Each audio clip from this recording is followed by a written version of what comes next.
Bonjour à tous et bienvenue au Studio de Poche. Aujourd'hui, on va reparler droit avec Joël et ce coup-ci, pour clore cette trilogie, quoique c'est comme Star Wars, c'est pas parce que c'est une trilogie qu'on ne trouvera pas le moyen de faire des épisodes par le futur. Aujourd'hui, donc pour clore cette trilogie, on va parler du droit rapport aux photos d'enfants. Sur ce sujet-là aussi, Joël a pondu un bouquin que je vous mets là, qui est du genre complet et c'est comme les autres, voilà, il y a tout ce qu'il faut savoir sur le sujet là-dedans. Mais aujourd'hui, on a décidé de vous faire une petite sélection des questions que je vous ai demandé de poser sur Facebook. Et on va y répondre comme la dernière fois en fait, il n'y a pas beaucoup de nouveautés. Alors on va commencer tout de suite par Mathilde qui nous demande quelle est la législation en matière de droit à l'image concernant la photo de rue enfantine. Joël ? Alors en fait, pour les enfants en photo de rue, c'est exactement la même règle que pour les adultes et les majeurs. C'est-à-dire qu'en fait, ça va dépendre de l'utilisation qu'on veut faire de la photo. Et en général, quand on parle de photo de rue, on parle d'utilisation artistique, donc de liberté d'expression artistique. Et donc la règle de principe, c'est que les parents de l'enfant qui voudraient interdire ou prétendre interdire la diffusion de la photo de leur enfant devront eux-mêmes démontrer que cette diffusion cause à l'enfant des conséquences d'une particulière gravité. Ça, c'est les conséquences d'un arrêt qui avait été rendu en 2008 concernant un majeur, mais c'est exactement pareil. Alors, le flou qu'on a dans cette matière, c'est que d'une part, on ne définit pas exactement dans la jurisprudence, en tout cas à l'heure actuelle, où s'arrête l'utilisation artistique et où commence l'utilisation commerciale. C'est clair qu'on ne peut pas faire des tapis de souris, des mugs, des cartes postales avec la photo d'un enfant sans l'accord des parents, mais il y a des cas qui sont beaucoup plus limites. On est un peu à la frontière des deux. Et ça, ce sera toujours au juge de le décider. Et deuxième limite également, c'est la notion même de conséquence d'une particulière gravité. À partir de quand va-t-on estimer qu'il y en a ou qu'au contraire l'action des parents est abusive? Et là de nouveau c'est au juge d'apprécier et il est possible en pratique qu'il soit plus sévère que pour les adultes. Maintenant ça ne veut pas dire qu'on ne peut rien faire avec une photo d'enfant, mais voilà, les limites sont floues et c'est malheureusement le propre du droit à l'image, tout va dépendre d'un dossier à l'autre. Ensuite, nous avons David qui demande comment et à qui demander les droits sur les photos d'enfants dans le cas de parents séparés, non séparés, avec tuteur, quelle différence selon les âges, etc. Et on a Guillaume qui a relancé sur cette question sur Facebook, qui dit en cas de shooting photo avec des enfants, par exemple la mère ou les enfants, si on souhaite diffuser, il faut en principe l'autorisation signée des deux parents.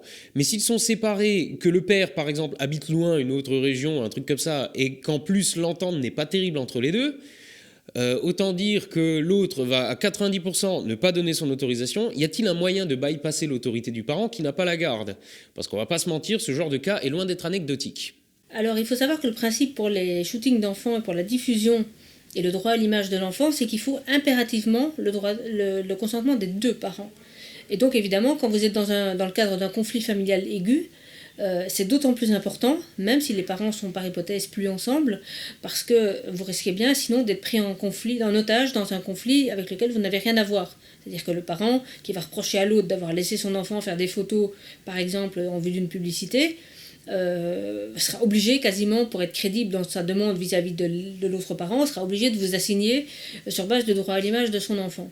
Donc soyez vraiment très très prudents, et c'est pour ça que j'ai fait dans le bouquin un tableau qui reprend les différentes situations possibles, en combinant d'ailleurs ces questions de droit à l'image et les questions de droit d'auteur. C'est-à-dire que vous, quand vous avez un shooting familial, dans le cadre donc de prestations d'artisans, un shooting familial avec une famille où il y a des enfants mineurs, d'une part vous devez veiller à avoir l'accord des deux parents si vous voulez utiliser les photos pour votre communication de photographe, et donc là je détaille un petit peu comment procéder, et puis d'autre part vous devez aussi vous assurer que les personnes qui auront les fichiers ou les tirages papier que vous aurez livrés s'engagent toutes, même si elles ne sont plus cette fois-ci les parents de l'enfant, s'engagent toutes à respecter vos droits d'auteur. Donc il y a deux nuances et deux notions à combiner, et je reconnais que c'est pas toujours évident, mais en étant en tout cas prudent et avec quelques petites astuces, vous pouvez au moins, on va dire, assurer vos arrières et obtenir les preuves de ce que vous avez fait, vous, l'impossible pour respecter la loi. Ah oui, alors vous me demandiez aussi au niveau de l'âge des enfants, en gros, est-ce qu'à partir d'un certain âge, on peut considérer que les enfants s'engagent pour eux-mêmes? Il y a de la jurisprudence en ce sens-là, mais elle est assez rare. J'en parle dans le bouquin aussi. Mais il faut vraiment que l'enfant soit proche de la majorité pour qu'on considère que son consentement est vraiment éclairé. Et surtout, n'étendez pas ça pour une utilisation publicitaire. Parce qu'il est fort probable que ça ne passe pas devant un magistrat et qu'un magistrat considère qu'il y a bien atteinte au droit à l'image de l'enfant parce que vous ou bien l'annonceur qui a utilisé les photos n'a pas recueilli le consentement des deux parents. Donc là, je peux un petit peu jouer, mais franchement, ne tablez pas trop là-dessus parce que c'est un terrain très très glissant. Ensuite, on a la question de James qui dit « Un contrat est signé entre les parents et le photographe pour photographier leur enfant en vue d'une publicité diffusée en masse. À sa majorité, l'enfant peut-il faire valoir son droit à l'image ? À quel âge le droit à l'image se détache de la responsabilité parentale ?» Et donc là, on a Jérémy qui a relancé avec « Et si un mineur veut faire une séance photo, devons-nous lui demander l'autorisation de son représentant légal, autrement dit son droit à l'image ? Qui en est responsable et à partir de quel âge peut-il gérer seul ce droit à l'image ?» Alors pour ce qui est du consentement éclairé de l'enfant avant la majorité, on vient d'en parler dans la question précédente, donc je ne vais pas répéter. Et pour ce qui est de la validité d'un contrat signé avant la majorité, mais en fait il y a deux possibilités. Soit c'est un contrat sans mention d'une durée quelconque, auquel cas c'est un contrat à durée indéterminée, et là l'enfant devenu majeur peut le résilier à n'importe quel moment. Mais en pratique, c'est assez rare, surtout quand c'est de la pub. On fixe une date, on fixe une durée. Et si en effet c'est un contrat avec une durée limitée, alors là, il doit le respecter jusqu'au bout. Pour autant, évidemment, que de son côté, l'annonceur de la publicité, dans l'exemple, respecte aussi les supports sur lesquels il s'était engagé à diffuser. D'accord ? Maintenant, en pratique, d'abord, il y a quasiment toujours une limitation de durée, surtout pour des usages publicitaires. Et puis, il y a des astuces, malgré tout, pour prévoir certaines choses.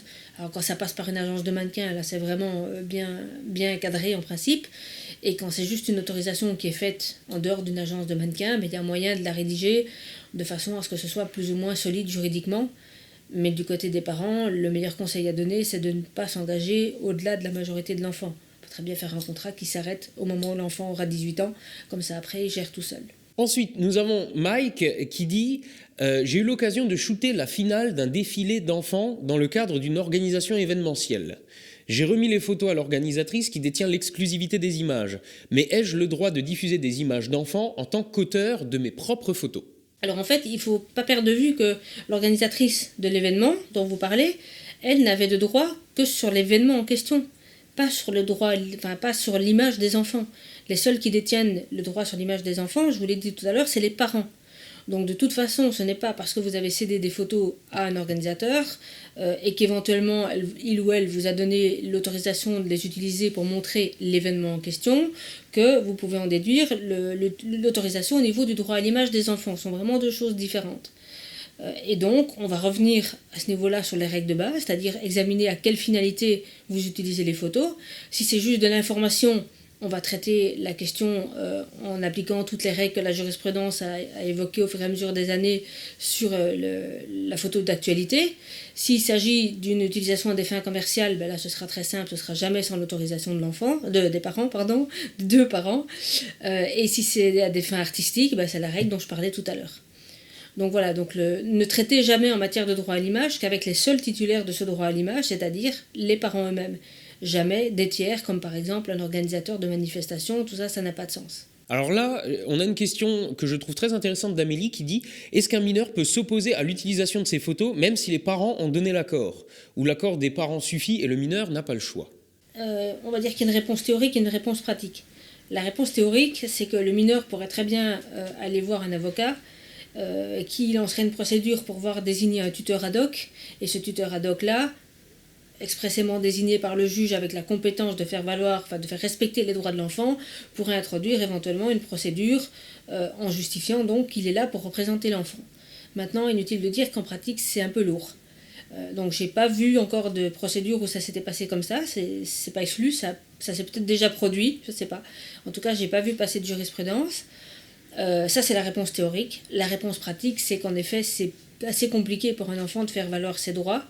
Et il y a une affaire comme ça, d'ailleurs, je crois en Autriche ou en Allemagne, je crois que c'est en Autriche, où une jeune adolescente refusait la publication par ses parents de photos prises d'elle depuis qu'elle était toute petite d'ailleurs, et demandait sans arrêt la suppression des photos qui étaient notamment sur Facebook. Les parents refusaient, mais il me semble qu'elle a attendu d'avoir 18 ans pour introduire la procédure. Donc voilà, donc ça n'a pas l'air simple ni là-bas ni ici. La possibilité existe, mais en pratique, elle ne va pas être facile à mettre en œuvre. Maintenant, du côté des parents, un peu de bon sens. Moi, si j'ai des parents devant moi qui viennent me dire mes enfants qui sont mineurs me demandent d'enlever les photos, mais faites-le. Je veux dire, c'est aussi une question de respect mutuel. Voilà, mais bon, ça, c'est pas du droit.